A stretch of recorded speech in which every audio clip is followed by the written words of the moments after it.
morning, everybody, and welcome to another Nacho Tuesday. And today I have Adam here with Chore. And without further ado, we'd love if you could introduce your company and what do you guys do over there? Yeah, absolutely. Thank you for having me, Andy.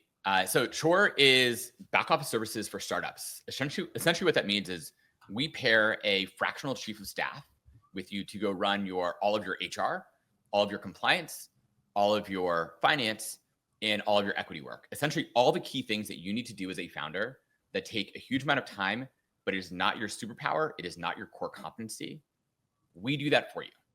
The goal being that we will save you 20 to 40 hours a month, or almost 500 hours a year, so you can get back to doing what you do great, which is presumably build your company and hit major milestones, because time is precious. You pay us, we give you more time. Yep. Yeah, that's a good point. There's an old adage or saying that goes, work on the business, not in the business, right? So you find a lot of founders sometimes that are doing a lot of the busy work, but they're, failing to actually work on the actual business model or actually scaling or selling what they do, which is, far more important than some of the other stuff, some of the other work that that the temp workers could provide. It angers me, like truly makes me angry, Andy, about that situation. I come across founders all the time. So I'm a 4-time founder, to give a quick background. I'm a 4-time founder. I've invested in over 200 companies as well. So I don't know.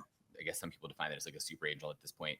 But the companies I invest in, of course, don't do this, but a huge number of companies and startups I do come across, the founder says, well, I need to do this because that's like, I need to learn how to run my business. And I'm like, what are you talking about?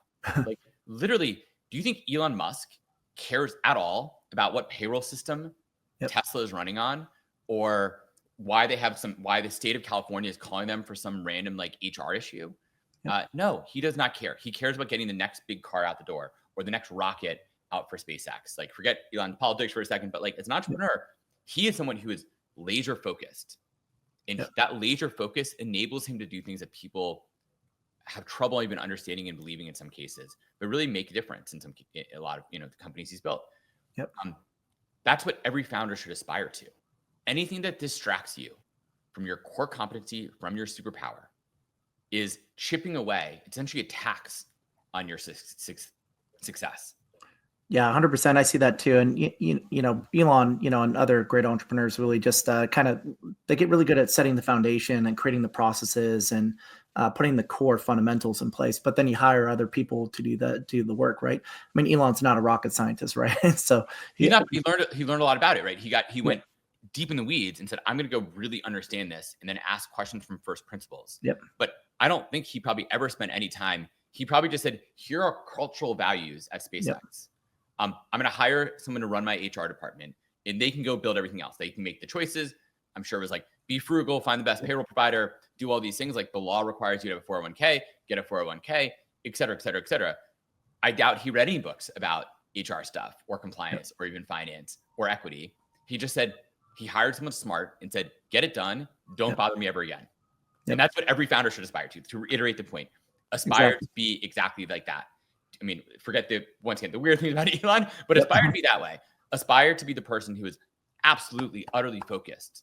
Like, no VC gives you money and then says, oh man, I'm so excited. You're so great at doing the back office, like, chores. Like, we're Chore. That's the name of our company. Like, no VC is ever going to give you money for that. The VC gives you money because you grow and because your product is freaking amazing. Growth and product. That is it. So every moment you spend on any other distraction is time wasted, and you are just ticking down the days when you run out of cash. You will never get more, because VCs care about. A VC is not going to care if it takes you 6 months to 2x your company. You will get more money than if it takes you 12 to 18 months to 2x your company because you were cheap. Yeah, that's a penny wise, dollar foolish kind of emotion. Penny wise, dollar foolish. Exactly right. Yeah, and so I guess what got you to this point to start Chore? I mean, I would imagine you as a multi-time founder, you probably realized a lot of these problems yourself, and you realized you wanted to help other companies avoid kind of the pitfalls that maybe you learned maybe during your first startup. Yeah, no, that's exactly it. So actually, about almost 5 years ago at this point, I started doing essentially chief of staff work, almost like a fractional chief operating officer almost, for some companies. And I realized that there was this big opportunity in the market. Like, people needed help desperately. And smart founders were coming to me and saying, hey, can you run this stuff for me? I don't want to do it. I don't enjoy it. You used to be pretty good at it. I had to learn it because I was the one having to run those in my other startups. So started a company called Abstract Ops actually at the time to go do this. In Abstract Ops, we try to automate all back office work. Turns out everything in back office is an edge case. So if everything's an edge case, for everyone listening to this, you probably have some technical abilities. Edge cases are really difficult to automate if everything's an edge case. Humans are really good at edge cases. It's actually a really good human skill, not a good computer skill. That might change with AI, but we'll see. And so I said, so we ended up splitting up the company to what became Chore. So Chore, the whole idea is we will pair fractional chief of staff who we've trained, who are formerly, of course, working at former startups, things like that. They already have a lot of skills, but we train them on even more because there's so much we do. And their job is to come in and essentially be that team for you. And if we do it right, we are faster at the work. We are better at the work because we're learning across all of our customers, right? Instead of one company and one founder learning how to do this on their own, essentially reinventing the wheel, which by definition, reinventing the wheel is insanity. Yeah. Why would you go do that as a business? People have already figured this stuff out. Yes, exactly. And yet I talk to founders once again all day long. They're like, I need to go figure out, is Rippling or Gusto the best payroll provider for me? What are you doing? You're going to go talk to some salesperson at Gusto and at Rippling, and they're both going to tell you their software is amazing. And they're going to tell you how great they are, how wonderful. They're going to tell you some different price points that you won't fully understand. And then you got to make a decision, and then you got to go set it up. Why would you? I've seen this across almost 500 companies. We have all this learning. We build up best practices. We have SOPs, checklists for everything to do, how to do it, when to do it. Why would you reinvent that? Founders are in the business of reinventing the world and coming up with new ideas that have never existed before. But the fact that you as a founder think you need to reinvent this yourself, back office work, give me a break. Yeah, a lot of people just get so stuck in the weeds. They miss the they can't see the forest for the trees and really focus on the things that really matter. Correct. And this is a problem a lot of founders have too. Doing back office admin chores makes you feel like an entrepreneur, like you're busy. Yeah, it makes you feel like everything's done. It's basically like the TikTok version of work. It's like little mini dopamine hits flicking through your phone. I managed to get payroll to run today. I did some good work. I'm a good founder now. Congratulations to me. Pat myself on the back. No, but you got nothing done. It was empty calories. You did nothing real. And that's where you should be spending your time. If you think you are a world-class founder and you convince VCs to give you money because you believe you are a world-class founder and they believe it now, then be a world-class founder, which means doing the things that you are the one person in the entire planet who is better at doing than anyone else. Only do that. Fractionalize and arguably outsource everything else. Yeah, that's such a great point. What got you into entrepreneurship? When did you get the itch, and how did you know that you wanted to go on this path? Yeah, I mean, look, I've been doing this for 15 years. Actually, I guess in a sense longer than that almost, but it just was always interesting to me. I mean, I was like that guy reading Wired magazine every time it came. I've had a subscription probably longer than anyone else known to man. But I loved it. The tech stuff was interesting. And it seemed obvious to me at the time, and this was 15 plus years ago, that the world was changing because of tech. Everything was becoming digital. And so if I could be a part of that excited me, that interested me, that being at the center of that work, being a player in the arena, right? I'm not the most famous person. I haven't made the biggest impact in the world, but I'm doing my small part. And being in that energized me. So that's what got me started with it. Yeah, it feels like there's a lot of purpose to it, right? It's not just fitting it in as a cog in the wheel and just kind of going with it. It's solving real problems, right? And that's where a lot of people, myself included, really get my kicks from. Yeah, and look, we get to test ourselves. I get to test myself every day against the best people, the most competitive. Every day it's a struggle, right? We're having this conversation. I don't convince every founder to use us. I pained when I don't, but that means every day I got to keep improving. How do I improve my message? How do I help it spread the message that says to people, you can and you should outsource? A company that has more people internally is a company that will fail. That is a completely different mindset for people, because usually people are like, oh, well, how big's your company? And the size of your team is a proxy for your success. That is no longer the case.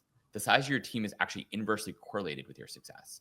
The efficiency of the team is what matters. Efficiency. If you can build a company that is 10 people and doing $1 billion in revenue, heck yeah, like you've done it. You've figured it out. You figured out the secret.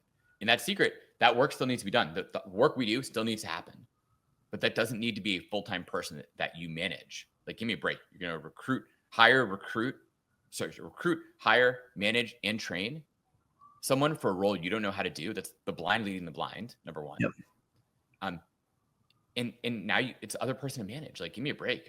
We have a fairly large team ourselves. I'm not super proud of that. It's more people to manage. Management is time consuming. It's slow. People get sick. People have life issues. That's part of working with a team, and its beauty in that in its own way too.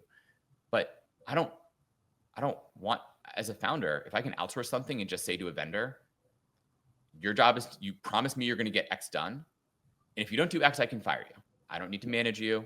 I don't need to pay you severance. What a win. Yeah. So tell us more about the fractional roles. What are the opportunity there, both for the fractional team members and also for the companies themselves? Yeah, I mean, it goes to the point that I was just making. So fractional hiring in general is the way to get the talent you need when you need it without any overhead. So on a per hour basis, obviously outsourcing something is almost always going to cost a little bit more than a full-time hire.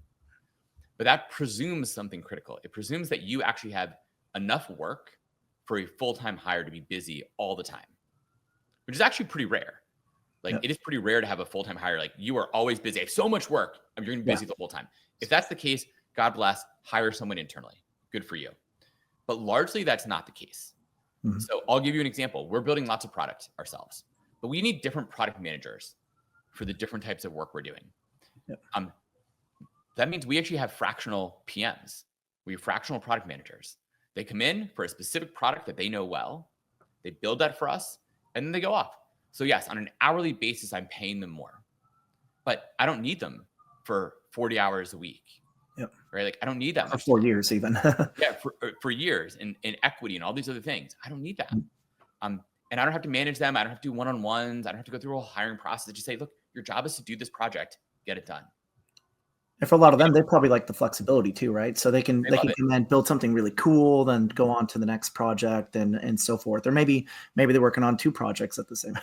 I think a lot of people, and even people who are full-time, probably are working on part-time jobs and work. But great. So why don't I just embrace that world and just say, look, your job is to be as efficient. I mean, the best thing with when you hire fractional work externally, like if you hire Chore, we are incentivized to do our work at the highest quality level, because I don't want you to fire us. You get rid of our contract. We're a 30-day, month-to-month contract, so you can fire us anytime. So we're incentivized to do a really good job always. We're also incentivized to be really efficient, because if we're lying about the time that we're doing, if we're making it up to try to show off that we're really busy, you're going to get wise to that at some point and say, whoa, wait a second, you guys are not honest, and I don't want to work with you. And that's the way it is for good fractional people. They get it. I don't care if it takes them 30 minutes to get something done or 6 hours. We have a contract. I'm going to pay them a certain amount for that contract. And their job is to get it done really well. And if they do it well, I'll make recommendations, referrals to them, all these other things. So to me, it's a win-win for the future for, frankly, employees or contractors and for the companies. And a lot of it involves remote work, of course, too, right? So they get that work-life balance where they could work, wherever they want. Maybe they don't even need to be like in an expensive city like New York City here. They could be out, doing their favorite thing, skiing maybe in the middle of the mountains, and then, doing their work doing their work as well. Yeah, exactly. And that is to me, you look at all the trends, and there's a number of books in this topic. The future for all of us, probably myself even included, is going to be fractional contracting work. The idea of getting a W-2 paycheck from a company, even health benefits from a company, that's probably disappearing. working there for 30, 40, 40 years and getting your pension. Yeah, I mean, that doesn't even really exist anymore at all. Yeah, exactly. But yeah, it doesn't make sense, because for companies that are smart, they will just hire fractional workers at the times that they need them for the work they need to get done. And everyone is perfectly aligned. Alignment is one of these magic things that a lot of companies don't think about. If I can align the work that I need done with the worker who needs to do it, that's a win for everyone. The worker gets it done. They're good at it. They hopefully enjoy it, right? Because they signed up. They said, yes, I want to take on this project. So presumably they love that work. And they know exactly what it looks like. And they're not having me breathing down their neck. They just said, okay, like they've signed up for this time period. And they know I'm going on vacation. The moment this project's done, I'm on vacation. Yep. Great. Not my problem. So yeah, I'd have to sit in traffic every day to get to the office, or we can talk about remote. That's a whole different topic. I think it is utter insanity. So companies outside of about 10 people, so early stage startups, be in person. All of you working together in one small office, burning the midnight oil, like really going at it. That's not only fun, it can enable real creativity and success. That makes a lot of sense. Yeah, camaraderie, success, culture, all these things to get that kind of germ of the company, that germinate that company, get it started. Yep. Being in person makes a lot of sense. The moment you get past probably about 10 people, I think you were insane not to embrace remote. Yep. Because you want to hire the best people globally. Yeah. You probably want to help arbitrage costs as well, right? I mean, the fact is, like, for you in New York, it's really expensive. Now, you're right. Being in New York, you have to be pretty talented to live in New York and be able to afford to live in New York. Yep. So there's some real benefits to hiring people in New York. At the same time, there are people who are really good who live in Nigeria, or who live in Europe, or who live in India, or the Philippines, or Japan, you name it, anywhere in the world. Yep. And they are so good at their jobs and so much cheaper too.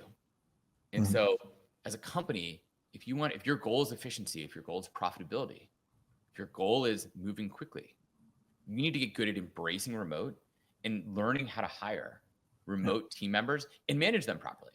Right? And those team members, once again, are probably part-time, probably contract. Yeah, and how do you manage the accountability and all that too? But it's a great skill to have, especially as your company scales. You make a good point. You're not going to be able to find everybody necessarily that pool of talent you're looking for just in your local area. And a lot of times they're going to be a lot more expensive, both in terms of like what their salary costs could be, or maybe even, the cost of them doing business, potentially coming into an office every single day, all that kind of insurance costs, all that kind of stuff adds up. We don't have an office. How much money does that save us at Chore? Because we work at Chore, right? We don't save money. Saves us a ton of money just from that. But all those things add up. And yes, you need to be better. You need to be the managers out there who think the way to manage is by going around and looking over everyone's shoulder at their computer and being part of everything. Give me a break. Come on, my camera's on. Give me a break. That is not the way to do this work. That's an idiotic idea. That is how it's such an old school way of doing things that it doesn't work anymore. Correct, but it does mean you need to reframe how you manage people, how you track what they're doing, how you make sure you're hiring professionals who get the job done. If they don't get it done, no hard feelings. Like, we told you what your project's going to be. You said you could get project done. If you don't get it done, no harm, no foul. We let you go. We cut ties. We had someone like that for our website. They weren't getting it done. We gave them all the information. They said, here's the next part of the project. We said, we're not going to move forward. And we especially when they say they can do XYZ by XYZ day and they just keep missing deadlines. It just wraps up. Fine. Cool. You got something going on in your life. You're not hitting the promise that you made to us. All good. No harm, no foul. We'll pay you for the work you've completed and move on. But your opportunity in the future is not with us. And who knows? There might be a million reasons for that. Maybe they were going through a hard time in their life. Maybe there's a lot of reasons why that might be the case. Or maybe they were inflating what they actually could do. Either way, I don't even want to spend mental energy thinking about it. I'm going to move on and find someone who can do the job. Yep. So what kind of fractional roles are available, and which ones are becoming more popular do you see this year? I mean, look, there's obviously a huge amount of fractional work available for designers, for like everything web related, design, you name it. There's a huge number of roles for that. A lot of marketing roles as well. But I think you're going to start seeing people who are fractional salespeople, people who are fractional, certainly, sales, fractional AI specialists. As I said, we have fractional product managers. Given our company a Chore, like you can also have fractional chief of staff, chief operating officer. Startups don't need a full-time, really expensive chief of staff running any of this work. Like, give me a break. You definitely do not. You can hire it fractionally. So I think really every job, like literally every job outside of the CEO will be a job that you could fractionalize. So one last point there. Some people much smarter than me have said that we will very soon see a company that has one employee and it's worth $1 billion. We've already seen some that are like this, right? I think some of the Kardashian companies, right? Like Skims. Especially with AI tools, yeah. But even without, I think once again, like Skims or one of these Kardashian companies, right? They built these amazing, they're essentially the CEO is one of the Kardashians. They're the brand. They've created the brand. That's who they are. It's what they are. And then they have all contract workers for everything else. Oh. Why do tech startups need to be any different than that? Yeah. Yeah, especially a lot of these roles are going to be very entrepreneurial or creative in nature, right? So there's a lot of tools that they can leverage to do their role, like a lot of AI tools, like I mentioned, and their jobs to kind of like execute on the creativity of that to deliver. Yeah, so a good example of that, we hired someone. So for our updated website, I hope folks like it. Go to hirechore.com. We had a person we hired to help review all the text in it. Now, yes, AI can go through it, of course. And the truth is, I don't know if he used AI. I don't know what he did to do. But he did it. He got it done. I don't care. He told me it might take this many hours and it would cost this much. I said, okay, great. If it took him half the time to do it, I don't care because I had a contract with him to get it done and how much we would pay him. Yep. Okay.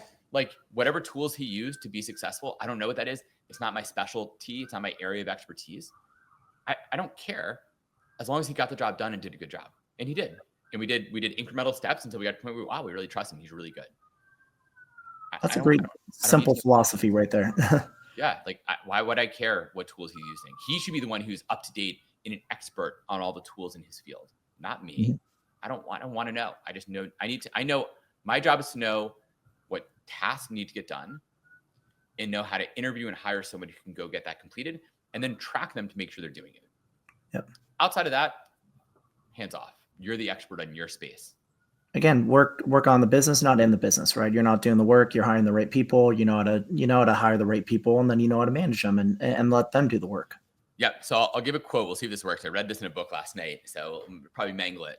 But I think there's a relatively famous quote that essentially says like, the more I do that all the time. I have like tons of quotes in my head, and I always like miss a little piece or two. But sense, right? The statement is basically like the more stuff you own, the stuff you own ends up owning you. Mm-hmm. Right. So essentially the more stuff you buy, it's stuff to manage, right? It's just stuff to manage and deal with and like all these things. I'm big on that philosophy too. I don't like stuff. Exactly. So I'm too. I try to get rid of whatever. I try not to buy very much and then I try to get rid of it. Yeah. But I actually think the same rule applies to businesses. The more people you hire, the more those people end up owning you. And it gets bogged down too. It's just bogged down. The more stuff you have to put in place, the more events you have to do to keep everyone happy and build this culture. So many layers of management, red tape, and everything just slows down. It just adds up over and over and over and just becomes cruft that just slows you down as a business. Yep. I don't want any of that in my head. I don't want these people to own me. I want to hire the right people, the right time to get the job done. That's it. Yep. Any other tips for managing fractional workers? Like how to, what do you look for when you're hiring somebody? Like what are some key tips there? And then maybe what are some strategies you have for effectively setting them up, onboarding them, then managing them effectively so they could do their work? Yeah. I mean, you need to be very specific upfront about what you want done. So one of the crazy things that I find when people hire any role, whether it's a full-time role or a fractional role, is people don't take the time to actually write down what they want done. So in other words, like they don't actually write down the job description like very clearly. They sort of like, oh, I need help. Like I'll use an example, just chief of staff, since we know this fairly well. But like, I need a chief of staff. And I'll say, well, why? What do you need a chief of staff for? Well, I don't really know. There's just all these things I feel like I need help with. Mm-hmm. I mean, come on, that's like the laziest job description I've ever heard in my life. We saw some other company do it, so we think we need that too. Yeah, like that's crazy. No, like actually spend an hour. Like you're literally going to spend all this time recruiting, spending all this money probably on recruiters too. then managing this person, all these things to get someone who's good, and you don't even really know what they're going to do. Yeah. Spend an hour writing down exactly what the job role is, exactly what you want done, how you want it done, what the output's going to look like, what the next 30, 60, 90, 120 plus days is going to look like. Yep. Write that down. That goes for any role. Now it's easier if it's an outsourced person, because once again, you're hiring someone who's an expert. Usually when you hire a fractional outsourced person, you're hiring them as an expert. So you're expecting them to get it done on day one. A lot of times you hire a W-2 or a full-time employee and you say, hey, look, they need a month or two to ramp up before I really start to see output from them because they have to learn our culture and things like that. Yep. When you hire a fractional worker, they don't have 2 months to ramp up. Give me a break. Yep. They have 1 day to get started. They claim to you that they are the expert at doing X. So that is why you hired them to do X. They don't get a ramp up period. Their job is to get it done. And so but you need to know what they need to get done. If the job is help me figure it out, well, what are they figuring out? How long are they to figure it out? Be super specific. So that's my advice. Be super specific. Give it real thought before you make that hire, so you know exactly what they're doing when they come on board. Yep. How do you manage them going forward too? Do you have any processes that you put in place, maybe a weekly checkup or anything there? Yeah. So yes, we do a weekly checkup with everybody. We do also require people to have essentially we track all of our tasks in detail. What's the task, when it's getting done, what are the due dates, update what is occurring with it, write down your time.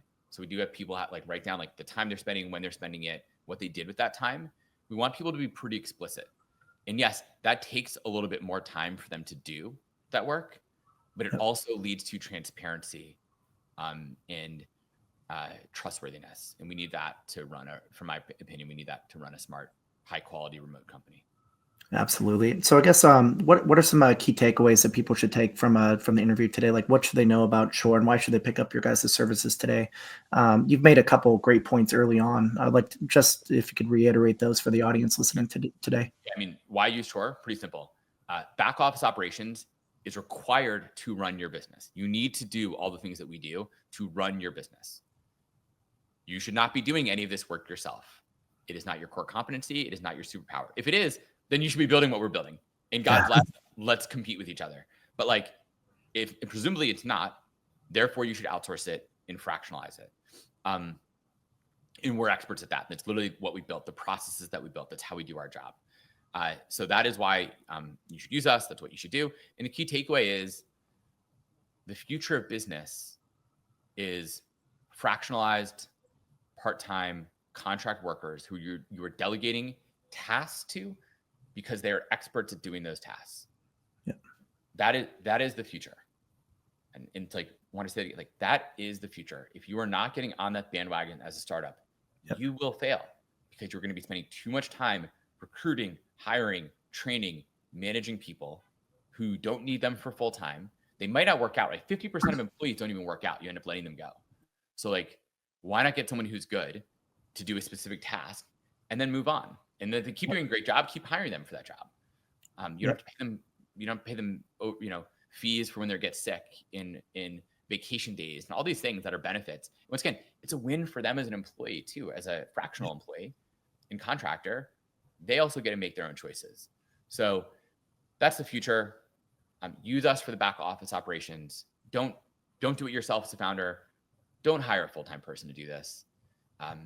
Get the experts who know what they're doing. We will get it done. And do the same thing for every role that's not literally building your core product and maybe some of the go-to-market.